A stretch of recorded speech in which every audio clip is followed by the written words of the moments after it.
Well, I can officially say it feels like it's here. And I say this every year, and I have been for the last, I don't know, 5 or 6 years since we've really gotten heavy in Hush and it's become our full-time job. I remember back before I ever started Hush, it was like being a kid and counting the days down until Christmas. You remember those little like Christmas, what did they call, chain? You'd make a chain, so like every circle of the chain was a day, and you pull one off every day until Christmas. It was a countdown, basically. And that's how I remember like fall and how leading into fall was that's how it was every year for me. I couldn't wait until fall hit. And now for the last like few years, since this has become a full-time job, it's kind of the opposite, where I absolutely love fall and I can't wait for it to get here, but I never feel like I'm ready for it. I never feel like I'm 100% prepared. And so it's always like, oh man, if I could just push this back for like another week or 2 weeks, I can get everything dialed I need to. I can roll into the season just well prepared. And so that's really where we got the idea of this, filming this behind the season series, is to kind of help bridge the gap between our falls, our hunts, and everything else we have going on in our lives. And we all have such different lives. You know, for me, it's my family, my kids, and trying to get not only like my hunting stuff ready, but trying to get into the right headspace with my family that they're ready for me to like go and be gone for extended periods of time. And so for me, it's always got to make sure my wife is feeling good, she's organized, and you know, it's always back to school this time of year. So are the kids registered? Are they got all the necessities for school? I just try to take all the burdens away from my wife as much as I possibly can. And so when I'm gone, it's not like me being gone is just another burden to add upon it per se. So I spend a lot of time just being with the kids, hanging out with them, especially, you know, the two younger ones. They can't figure out, they don't understand like what life was like before Hush and before YouTube, where me and mom worked, you know, 40 to 60 hours a week. We weren't there to pick them up from school. We weren't there to drop them off at school every day. But now we have to we're there for a lot of that stuff that we had to miss with our older two kids because we worked regular 9-to-5 jobs. And that's a big reason why we ever started this thing, was just so we could have more home time. And now I'm home way more than I ever was, but there's periods of the year, obviously, that I'm gone for like 5 to 7 days. And what I can tell you is, when I'm at home, I love being a dad. That was my biggest goal in life, was just to be able to be a dad and take my kids to school, be able to coach their sporting events, be there for my daughter's dance recitals, whatever it was. And so very blessed to do what we do, but this is like a big time of the year, a lead up to, maybe it's just for me, my mental clarity, that I need to make sure that everything feels right before fall's here and we take off. So this year looks a little bit different on the home front. Our oldest chick is getting ready to leave the nest. She graduated high school last June, and she signed up to go and do something I think is pretty amazing. I encouraged her to figure out something. If she wasn't ready to go to school, or if she didn't know exactly what she wanted to go into, just go and travel, go do something to like kind of, I don't know, learn about yourself. I guess when you're a teenager and you're growing up in the household, and you just kind of have everything laid out in front of you, and you know, like really your schedules are already set. You got to be at school, you get home, after that it changes, maybe you got a job, you got sporting events. But I just remember when I was a teenager, like when I graduated, I was just like, now what? I don't know what to do. I don't know how to be me. And so I encouraged her to find something like that, and she did. She's leaving the country for 5 months to go teach English at a school for little children. And so I'm super stoked for her, but it's still, that's another just curveball, I guess, or you can add to the mixture. She's gonna be gone until Christmas time almost. So been a lot to get her ready, but you know, I think it's gonna be a little tougher of a day for all of us than we think when she leaves. I know as brothers and sisters, you grow up fighting and having your little tiffs, but at the end of the day, man, you're really the closest with your brothers and sisters. I don't care what the age gap is. And so even though none of the kids want to realize it, I think it's gonna be a lot tougher of a day when she takes off out of here for the next 4 to 5 months. I know it's gonna be for mom and dad, that's for sure. So first up on the docket for me this year is the same thing I've been doing the last 2 years now, and I've absolutely loved it. We're headed to Alaska, and I am fortunate to be taking my oldest son, Gager, with me. Gage has been to Alaska once before on a fishing trip, and I remember sitting in our tents last year when it was just me and Matt and Logan and Eric went on this trip, this Alaska caribou trip. I I remember sitting there in my tent last night before we got picked up on the boat to go back, and I was thinking, man, who could I bring up here that would really appreciate this experience and really love the idea of caribou hunting, because it is kind of a different idea of how it all works. You know, caribou hunting, the way we do it anyways, is we work through a transporter up in Alaska, Dead Horse Outfitters, and so that's all they are, is a transporter. So all they're allowed to do is they can pick you up at the boat ramp, they can take you to a destination and drop you off, and then you don't see them for 7 to 8 days, and then they come pick you up. And so it's different because, like, if we're elk hunting and we show up to a spot, we get out and we hunt for a few days and the elk, you know, the action's not there, we always are moving to plan B or C or D. But when you're caribou hunting this way, you're there for 8 days. You're stuck on the tundra with the gear that you have, and it's tough to travel anywhere. You know, like walking on the tundra, you know, 5-6 miles in one day on the tundra is a lot. And so it's just, you're given what you're given, basically. You're kind of just dropped off, and that's what you have for 8 days. You gotta make the most of it. And sometimes the caribou aren't there, so there's a lot of other fun things to be doing: fishing, collecting berries, looking at grizzly bears, whatever it might be, to pass the time until hopefully the caribou show up, because they're on their migration path. So you might just be just in front of them or just behind them, but at some point there's gonna be a wave of caribou to hopefully come through in those 8 days. And so I was sitting in my tent thinking, like, who would appreciate this? Even if it's a slow hunt and we don't see caribou, you know, who would I want to bring up here that would appreciate it as much as I have? And my first thought was my good buddy Trent from Born and Raised.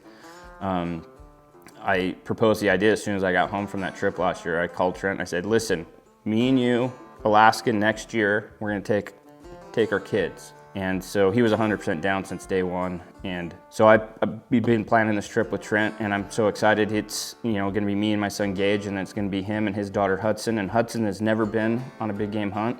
This will be her first one. She's 14 now. And so she's been asking her dad to go to Alaska.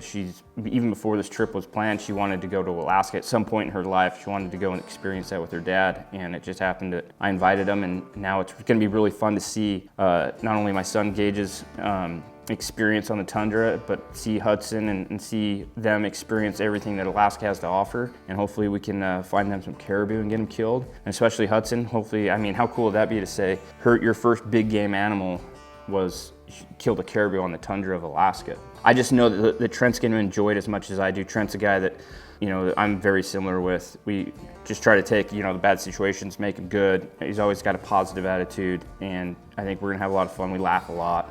Me and Trent act like little boys, and we laugh a lot. So there's gonna be a lot of that, but it should be a good hunt, and I'm excited, and it's a good way to kick off the year. There's really nothing else going on this time of year, for me anyways.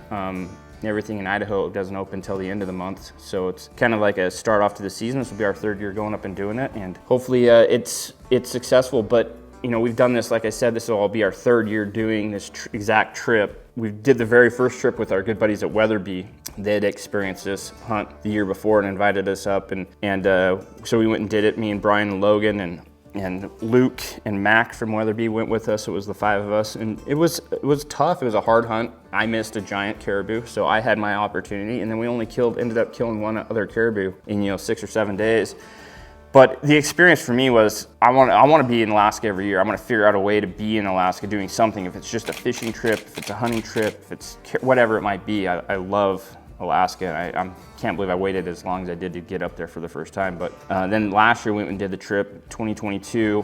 And I felt a little more dialed about, you know, the situation, what I could expect, proper gear and all that. And it was another tough hunt. There was, you have different, I always say this, every hunt has its different issues or different struggles that you're gonna experience. Sometimes you don't know what those are before you go into the hunt, but you learn them very quickly, and then you try to overcome them and adapt. And last year was, you know, we showed up at the boat ramp, and unfortunately, the boat, they were having issues with their boat. And so we didn't get to go out on the tundra for like the first 3 or 4 days. And so we only had about 4 days to hunt caribou, and it was an amazing experience. We got into them. We killed 3 out of the 4 caribou last year. And so this year I'm just wondering, like, waiting to see what our hurdles are that we're gonna have to jump over and overcome. And who knows, when you're on the tundra of Alaska, what could happen. But you just gotta be prepared the best you can, and just go into it with an open mind, and I think everything should work itself out. And I just hope the kids experience everything that Alaska has to offer. Alaska's a very unique place, and I just want them to see Alaska for what it is, and we'll have a good time doing it. if we have that attitude going in. So part of my preparation and getting ready for any hunt is, you know, getting all the food ready. The last few years I've kind of dialed in this system of being able to take food that's good to eat, it's easy, and you don't need a lot of like equipment to use it. So basically we just do a lot of like pre-made meals, soups and chilies, roasts, things like of that nature that you would not think about eating out on the tundra, but it's possible if you're just a little bit prepared. And so I wanted Gage's help. I've been grooming Gage as a chef for the last probably 3 or 4 years. He showed interest in it when he was a little kid, a younger lad. He's 15 now, but he does a lot of cooking with me now, and I think it's pretty cool. I told him, I said, man, being good looking or having a great personality, that goes a long ways with the women, but learn how to cook, bro, you'll be dialed. So Gage, me and Gage spent a whole day just getting food ready. It was fun because I told Trent the program, I'm like, hey, listen, like you guys, we're gonna be there for 8 days. We're gonna be on the tundra for 8 days. So basically you're gonna plan, you know, you plan 4 breakfasts, 4 dinners, and we'll do the same, and we'll just show up with our coolers and experience each other's cooking, and we'll eat well. I've got a little camp chef, the aluminum camp chef. I flew up there last year and left with those guys. So basically that's all the equipment we need is a camp chef and some frozen food, and we'll be eating like heroes out there. And so it was fun having Gage help me doing all that and prepping and just being part of the hunt. I think that's the most important thing, especially for a kid or you're trying to help somebody or coach somebody along in the outdoors, is let them be a part of the whole experience, the whole process, you know. And I've always said that you'll never be able to force a kid to enjoy something. All you'll be able to do is allow them to experience that thing, and hopefully they fall in love with it or enjoy it enough to want to come back and do it. And I think that's very true with hunting, is, you know, you just got to give your kids the whole experience and allow them to experience that. And that's from prepping, getting ready, packing, and then going out and being part of the hunt and being part of, you know, the decision makers on a hunt. And I think that's, you know, for me, fortunately, my 2 oldest have fallen in love with the outdoors, and that's what I've always done, is just hopefully allowed them to have a good experience out there that they'll want to come back and do it again. So the one hang up of Alaska I've noticed, and again, I'm no like seasoned vet. I've been to Alaska 4 times I think now, and I've done 2 fishing trips and 2 hunting trips, and I can tell you the hard thing about Alaska is the logistics of it, the travel. It's a long ways up there. I was telling Gage this the other night, where we'll be camping at on the tundra, we'll be closer to Russia than we will be to actually being home, which is pretty wild idea to think about. But the logistics, I don't care how you do it, it's just tough because there's a lot of it, a lot of travel. And we've done it a few ways. We flew into Fairbanks. The first year we did this trip, flew to Fairbanks, rented a van, and then drove up to Prudhoe Bay, and that's like a 12 to 14 hour drive. That road is absolutely terrible. They say it's one of the most dangerous roads in the world, and I could vouch for that. But that was nice because we were able to land in Fairbanks and get all the extra gear that we might need. Like we were able to buy some dehydrated food. We were able to buy some butane stove or gas that we need for our stoves that you can't fly with, bear spray, anything like that we were able to get. But that added, you know, easily a day and a half to the front of the trip and a day and a half on the back end of the trip. And then last year we learned that you can take a commercial flight from Salt Lake all the way up to Prudhoe Bay, and then the Dead Horse Outfitters will actually pick you up at the airport, and it's about a 45-minute drive to the boat ramp. So I was like, wow, that saves, you know,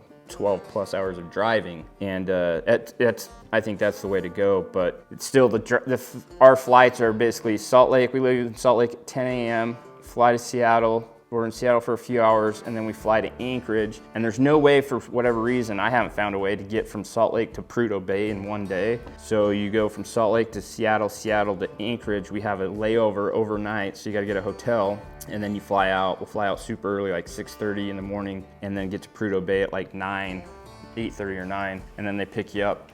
But that's, again, that's just a long, you know, it's a day and a half of travel on the front and the back end. So if it's an 8-day trip you're looking at going on, it's gonna be at least 10 days of travel, with travel included. So we'll be gone for like probably 11 days, I believe, to get up there. And then coming back, you know, hopefully we're successful. And we have caribou meat and antlers and all that stuff. And it's nice because in Prudhoe there's an Alaska Air cargo that you can ship things back on. But they're never like super reliable in my experiences with them.